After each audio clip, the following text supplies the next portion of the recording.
हम लोग आज बात करेंगे कि कैसे पाकिस्तान ने 250 होवित्जर लगाई थी, यानी कि बोफोर्स गन जो होती है ना उसे होवित्जर बोलते हैं। होवित्जर लगाई थी बॉर्डर पे, अब वो 400 की फिगर सामने आ रही है और इंडिया के साथ डीजीएमओ लेवल पर जो बातचीत हुई उसमें इंडिया बहुत फ्यूरियस था। इंडिया ने पाकिस्तान को बहुत प्रेशर, पाकिस्तान की साइड से जो लोग आए थे उनके ऊपर बहुत प्रेशर डाला कि ये क्या हो रहा है, इसका हमें जवाब दिया जाए। हालांकि ये इंडिपेंडेंटली वेरीफाई नहीं हो पाया अब तक, लेकिन द फैक्ट इज कि पाकिस्तानी आर्मी के एक रिटायर्ड ऑफिसर आदिल राजा ने ये खबर दी है कि बहुत लताड़ा है इंडियन साइड ने। आदिल राजा की खबर गलत तो नहीं होती, मैं उसको मानूंगा। ये हो क्या रहा है और किस सूरत हाल में है इस समय बॉर्डर? क्या 400 होवित्जर लगाना एक बड़ी खबर है, बड़ी चीज है? और 400 होवित्जर लगाने का मतलब क्या है, पाकिस्तान क्या करना चाहता है? इसी बात करने के लिए हमारे साथ colonel Salim Malik sir, Sanjeev Malik sir. Sir बहुत बहुत स्वागत आपका हमारे शो में। सर ये एक तो इंडिया फ्यूरियस है, नो डाउट अबाउट इट, और 400 होवित्जर लगाया। 400 होवित्जर क्या नॉर्मल टाइम पे बॉर्डर पे होती हैं, या अभी लगाने का मतलब क्या है? वो हीट अप करना चाह रहे हैं हमारे बॉर्डर को? Rohit ji, thank you very much for inviting on your platform. बहुत अच्छा लगता है आपसे बात करके। जो इस टाइप की नेशनल सिक्योरिटी की जो हमारी सब इश्यूज होते हैं, जब उनको हम इन डेप्थ एनालाइज करते हैं तो ये हमको भी एजुकेट करता है, आपसे भी हमें बहुत कुछ लर्न करने को मिलता है।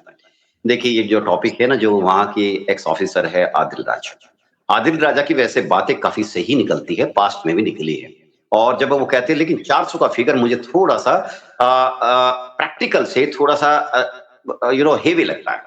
इसलिए लगता है कि देखिए कोई भी एक आर्टिलरी यूनिट होती है, उसके अंदर मेरे ख्याल से जब हमने पहले खबर सुनी थी 250 होवित्जर्स वो लगा रहे थे, तो 250 का मतलब है तकरीबन 10 यूनिट से ज्यादा, 10 रेजिमेंट से ज्यादा खड़ी करना, नई यूनिट रेज करना। और 400 का मतलब ये हुआ कि आप ये समझिए कि उनको 17-18 आर्टिलरी, ओनली आर्टिलरी रेजिमेंट्स वो फ्रेश रेज करना। मेरे ख्याल से हो सकता है इसमें से बहुत सारी चीजें हैं कि जो फेज्ड आउट पाकिस्तान कर रहा हो, उनकी जगह ये रिप्लेनिश कर रहा हो जो एग्जिस्टिंग रेजिमेंट्स के अंदर है, एग्जिस्टिंग बैटरीज के अंदर है। लेकिन 400 की फिगर इतनी मजाक फिगर नहीं है, बहुत हाई फिगर है। इसकी अगर मैं, चलो हम ये मान लेते हैं कि जो आदिल राजा कह रहे हैं, हम पहले फिगर को पकड़ के चलते हैं 250 को। 250 जो उन्होंने ये तोपें जो चाइना से ली हैं, तो ये बेसिकली वो अपनी आर्टिलरी जो उनका आर्मरी है, उसको एक तरह से मॉडर्नाइजेशन की तरफ इसको देखा जाए। और इनका जो डिप्लॉयमेंट है, जितना कि हम सुने हैं SS-15 का डिप्लॉयमेंट, वो अपनी ईस्टर्न बॉर्डर पर, यानी हमारे वेस्टर्न बॉर्डर की तरफ वेंटेज पॉइंट्स है, क्रिटिकल क्रूशियल लोकेशंस है, उन पर करने जा रहे हैं। देखिए उनके लिए तो बैटरी भी काफी होती है, बैटरी के अंदर जनरली 4 गन्स होती है, तो ये गन्स एक काफी होती है। लेकिन जब आप फायर करते हो 250 गन्स के लिए, आपको पाकिस्तान में इतनी लोकेशन होंगी कि नहीं होंगी जो 250 लोकेशन वो डाल रहे हैं। तो आप इसको मैं ये मतलब जो फिगर्स दी है 250 की लोकेशन वो डिप्लॉय करना चाह रहे हैं, और मॉडर्न वॉरफेयर के तहत वो लैंड फायर के अंदर अपनी फायर पावर को बढ़ाना चाहते हैं। तो इसको अगर हम सोचे तो ये कहां से इनके अंदर मोटिवेशन आया है? देखिए हर देश की अपनी आर्म फोर्सेस को मॉडर्नाइज करने की एक पॉलिसी होती है, बिल्कुल पाकिस्तान की भी होगी, और यही उनकी एक आर्म्स रिप्लेसमेंट की भी एक पॉलिसी होती है कि जो वेपन्स पुराने हो गए फेज्ड आउट कर दीजिए। लेकिन पिछले साल जो ऑपरेशन सिंदूर हुआ, ऑपरेशन सिंदूर में दे कॉट स्लीपिंग का जब मैं ये कह रहा हूं, इसको आप लिंक कीजिए, उनके पुराने एक आर्मी चीफ थे जनरल बाजवा, जन बाजवा कहा करते थे कि पाकिस्तान हम लड़ाई की तो बात भूल जाइए, हमारे पास अपने टैंकों में कुछ चलाने के लिए डीजल तक नहीं है।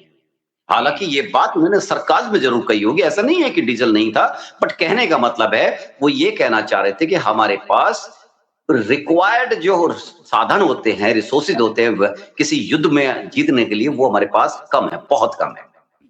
और उनकी लॉजिस्टिक्स और सप्लाई चेन में कमी उन्होंने साफ-साफ बताई थी। तो 250 जो ये इन्होंने जो तोपें लगाई हैं, बेसिकली इनको मीडियम गन्स इसलिए कहा जाता है कि 155 जो मीडियम गन्स के कैलिबर में इसको काउंट किया जाता है। एक होता है लाइट आर्टिलरी, एक होती है मीडियम आर्टिलरी, एक होती है हेवी आर्टिलरी। तो ये एक मीडियम आर्टिलरी की कैटेगरी में पड़ता है।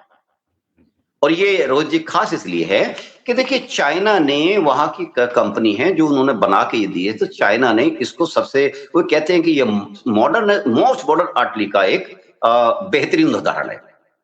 और ये जो वेपन है और उन्होंने जो पाकिस्तान को, देखिए पाकिस्तान चाइना के लिए एक लाइव टेस्ट लेबोरेटरी रहा है हमेशा से। ऑफ सिंदूर में देख लीजिए, ऑफ सिंदूर में क्या किया इन्होंने, ऑफ सिंदूर के इन्होंने सब वो हथियार वे टेस्ट किए जो उन्होंने कभी बनाए तो हैं पर वर्ल्ड ने किसी ने खरीदे नहीं थे।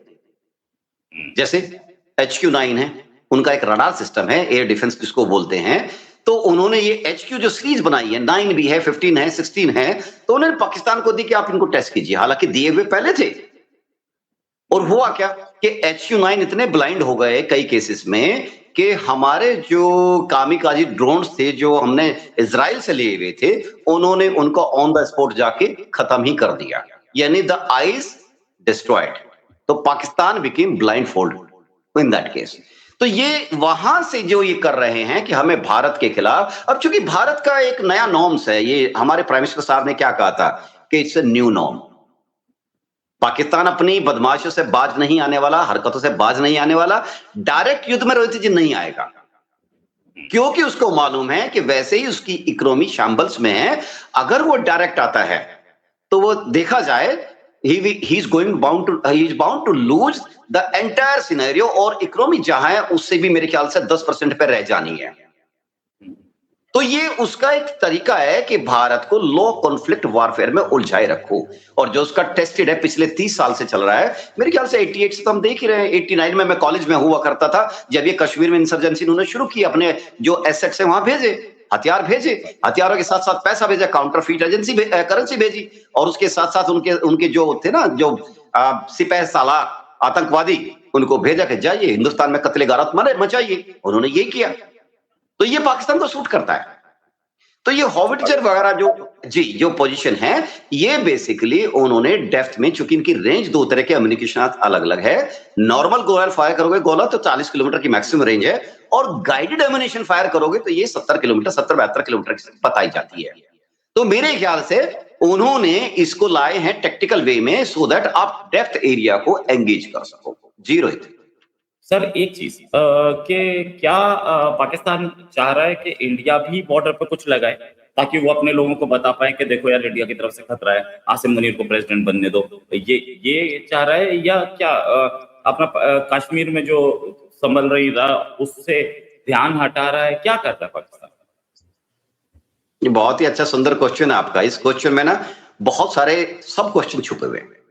मैं क्यों कह रहा हूं, आपके प्लेटफॉर्म पे या फिर हो सकता है कई बार टीवी चैनल में मेरा आकलन एक रहता है कि लास्ट ईयर जब ट्रंप साहब ने अपना ट्रंप कार्ड खेला, पूरी दुनिया में इन्होंने इस तरह से खलबली मचाई, उसी के साथ साथ उन्होंने एक नया पैतरा चला था, और वो पैतरा ट्रंप साहब का ये था कि उन्होंने लिपस्टिक वर्क काम किया प्राइम मिनिस्टर के थ्रू, लेकिन असली काम किया उन्होंने वहां के फील्ड मार्शल कह लीजिए, फील्ड क्या, क्योंकि उनके थ्रू उनको पैम्पर करना शुरू किया और उनको ये बोला कि बच्चों मेरा आप काम करते रहिए और मैं आपको पाकिस्तान का मोस्ट पावरफुल पर्सन बना के रहूंगा।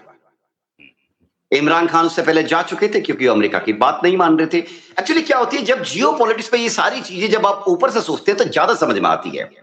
तो जब अमेरिका ने ये चाल चली और उनकी इमरान खान ने नहीं मानी, विरोध किया, बांग्लादेश ने विरोध किया, तो बांग्लादेश का हश्र सामने हमारे, पाकिस्तान का हश्र वहां के prime minister, elected prime minister proper, उन्होंने नहीं माना तो उनका हश्र हमारे सामने है। तो मुनीर साहब को कहा, एक तरह से उन्होंने किस भाषा में बोला ये तो वही जाने, लेकिन ये बोला कि देखिए अगर नहीं मानोगे तो इमरान खान की तरह आपकी भी ट्रेन में झंडी दिखा दी जाएगी। तो उन्होंने ये कहा कि आप हमारी बात मानिए, हम पाकिस्तान का मोस्ट पावरफुल आपको एक पर्सनैलिटी बना के रहेंगे, चाहे हम आपको राष्ट्रपति का नाम दे या सीईओ मुशर्रफ की तरह आपको वो नाम दे। तो शायद ये मुनीर साहब को समझ में आ गया और यही कारण था कि पिछले अगस्त के अंदर 27वां संशोधन और भी संशोधन है जिसमें मुनीर साहब को लाइफ लॉन्ग इम्यूनिटी प्रदान की गई। यानी वो चाहे जो भी करे, रिटायरमेंट होने के बाद भी आप उनसे सवाल नहीं कर सकते।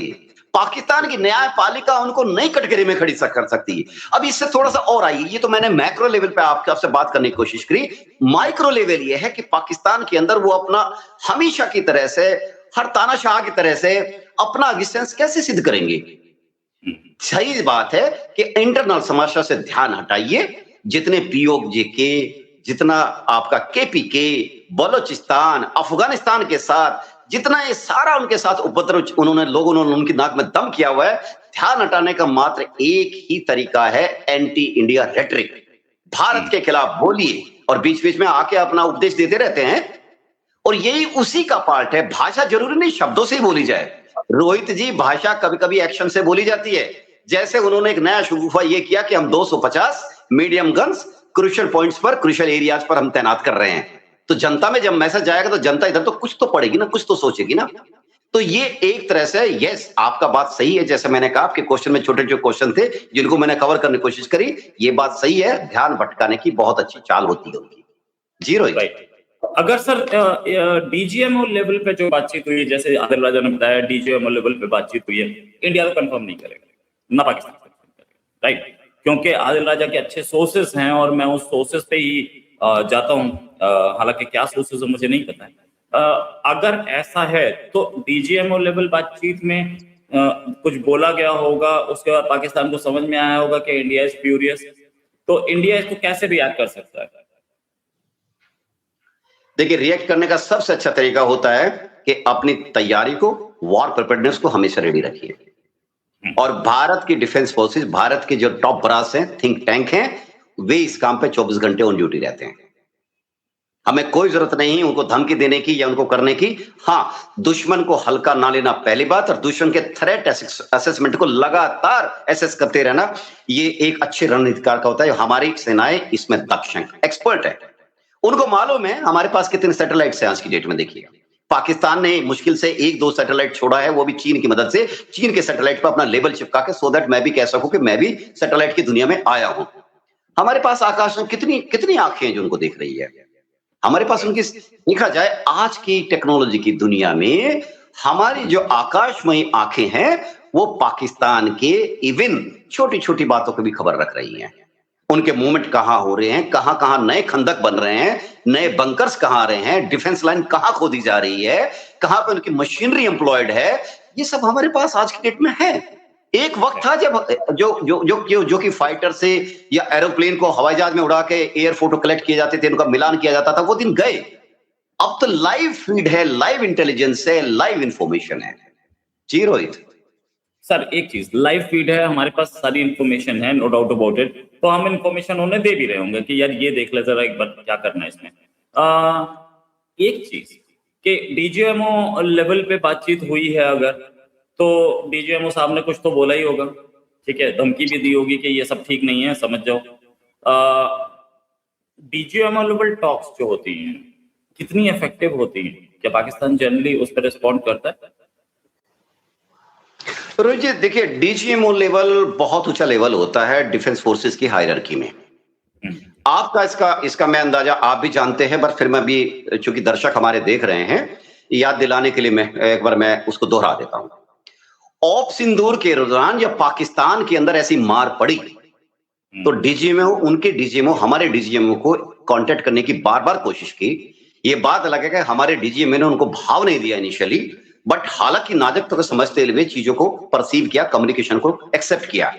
तो वो लेवल होता है डीजीएमओ साहब का।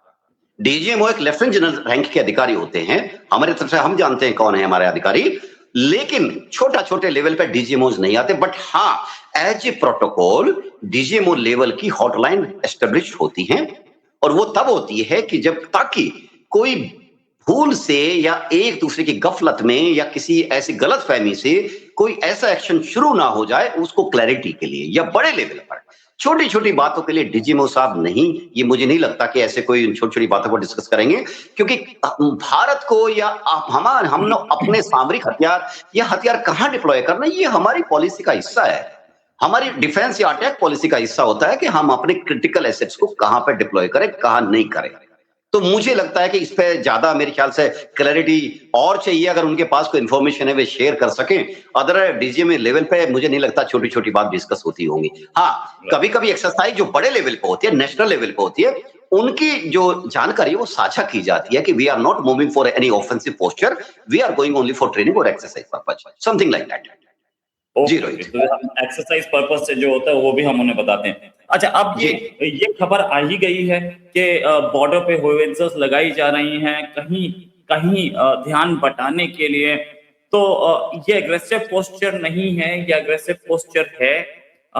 ऐसा पता लगाना कि ऐसा पता कैसे लगाया जा सकता है कि एग्रेसिव पोस्चर नहीं है इन इस डिप्लॉयमेंट का, या एग्रेसिव पोस्चर है, ये कैसे पता लगता है सर? रोहित जी, इसके लिए मिलिट्री इंटेलिजेंस सोर्स होते हैं। अच्छा। वो अपनी जानकारी को एसिमिलेट करते हैं, उनको इंटीग्रेट करके जानकारी को पूरी इंटेलिजेंस को इंटीग्रेट कर जो जो मिलिट्री ऑपरेशन के रणनीतिकार होते हैं, वो बखूबी इस चीज में एक्सपर्ट हैं और वो इस चीज को डिसाइफर करने में कैपेबल होते हैं कि ये पोस्चर किस पर्पज से लगता है।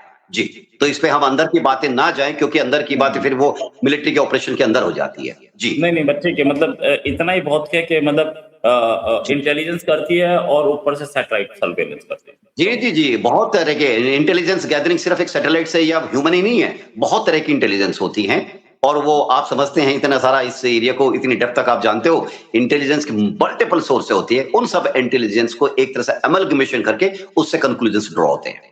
उससे कंक्लूजन्स ड्रॉ होते हैं। अच्छा, सर फाइनल क्वेश्चन लूँगा आपसे। ऐसे या पोज़ीशन में जब 400 गन्स लगी हैं, 250 गन्स लगी हैं, तो ऐसे में इंडिया भी रिस्पॉन्ड कर सकता है गन्स लगा के, या गन्स लगाने से होगा क्या? क्योंकि अटैक तो होना नहीं है। अटैक करना आसान काम नहीं है पाकिस्तान के लिए। तेल नहीं है, बाजवा साहब ने बोला था, मैं उनकी बात को मानता हूँ कि झूठ बोल रहे थे, लेकिन फिर भी दम चाहिए होता मारने के लिए। ये चीज़ कि इंडिया उन्होंने लगाई है, क्या इंडिया रिस्पॉन्ड करे तो उनका मिशन पूरा नहीं होता है? कि भाई हाँ, आप तो देख लो यार, अब तो इंडिया ने लगाई दी, तो गन्स इंडिया ने भी 400 लगा रखी हैं जी, हमारी भी 400 लगी हुई हैं, अब तो आसिम में उनका प्रेसिडेंट बनना बहुत जरूरी है। तो ये चीज टैकल करने के लिए मतलब इसको पॉलिटिकल लीडरशिप तो टैकल करती है, मिलिट्री लीडरशिप भी टैकल करती है, लेकिन ऐसी सिचुएशंस पहले भी आई होंगी। तो ऐसे में क्या हम उनको बोल सकते हैं कि ये होवित्जर्स वापस ले जाओ, बहुत हो गया, आप नहीं तो फिर हम एक्शन लेंगे? रोज अगर हम बोल भी देंगे क्या वापस ले लेंगे वो? हाँ, देखिए, उनके डिप्लॉयमेंट करने के अपने पर्पस हैं, कुछ पॉलिटिकल है, कुछ सोशल है, जनता को भटकाने के हैं और हो सकता है कई बार एडवर्सरी यानी हमारे पर प्रेशर डालने के भी हो सकते हैं। और अगर हाँ, उनकी किसी भी डिप्लॉयमेंट से हम बेफर नहीं होते हैं। हमारी डिफेंस फोर्सेस इतनी कैपेबल है, वो ऑलरेडी इस काम पे ऑलरेडी है। उनको पता है कि कहां क्या करना है, हमारे किस टाइप का वेपन कहां पे होना चाहिए, हमारे किस टाइप की वेपनरी हमको कहां पे आर्गुमेंट करनी है, ये सब हमारे डिफेंस फोर्सेस को अच्छी तरह से मालूम है और वो अच्छी तरह जानती है। इसको मैं एक चीज से जोड़ना चाहूंगा। देखिए, अभी पाकिस्तान एक भिखारी कंट्री है ना, अभी पाकिस्तान भागा है तुर्की के पास कि उसकी लीगली उसकी जो एड चोरी छिपे मिलती थी, वो उसको एक तरह से लीगल वे में लेने के लिए, और पैसा लेना है उसको सऊदी से, तो सऊदी से जो चोरी छिपे पैसा मिलता था, अब वो लीगल लेने के लिए जो उन्होंने पैक्ट किया है, तो इनके पास अगर ये वेपन, ये तोप चला देंगे, क्या इनके पास सेकंड लाइन एम्युनिशन है? नहीं है, क्योंकि चाइना ने इनको कुछ चीजें एज ए भाईबंदी दी है और एक तरह से एहसान करके दी है कि लीजिए भारत के खिलाफ प्रेशर डालिए, क्योंकि चाइना अगर 1000 रुपए में से 2 रुपए दे देगा और उसका काम होता है 100 रुपए का, तो सिंपल सी बात है, उसको क्या फर्क पड़ता है। और चाइना तो ये बड़ी विदित बात है, एक दिन हमने बात किया भी था आपसे कि चाइना तो हर तरीके से भारत को एनसर्किल करने पर तुला हुआ है। तो अगर वो 200 तोपे और भी दे देगा, तोप चलाने वाला तो होना चाहिए, कैपेबिलिटी होनी चाहिए, ट्रेन्ड मैन पावर होनी चाहिए। ऑफ सिंदूर में भारत के खिलाफ तुर्की के जो ऑपरेटर्स है वो हमारे खिलाफ ड्रोन चला रहे थे, चाइना के ऑपरेटर्स हमारे यहाँ रडार चला रहे थे हमारे खिलाफ। तो पाकिस्तान के अंदर इतनी कैपेबिलिटी होना चाहिए। ये उधार की फौज है, ये उधार उधर पैसे लेने के लिए सऊदी अरब भेज देते हैं, तो इनके पास इतना मादा भी तो होना चाहिए कि हमारे खिलाफ आके वहां पर टिक सके, अपनी कैपेबिलिटी दर्शा सके। तो मैं ये कहना चाहता हूं कि कोई फर्क नहीं पड़ता, कोई फर्क नहीं पड़ता। हाँ, इतना जरूर है, ये इंटेलिजेंस से आने से भारत की जो थिंक टैंक्स है, हमारे मिलिट्री प्लानर्स है, they will take care of it thoroughly. Right, 451 people like this at the moment. आप लोग हमें सब्सक्राइब जरूर करें, लाइक करें और शेयर करें। Thank you. हम आपके साथ एक और खबर के साथ फिर हाजिर होंगे। अभी के लिए बहुत बहुत नमस्कार, धन्यवाद, जय Hind. Thank you Rohit ji, so nice of you. Regards.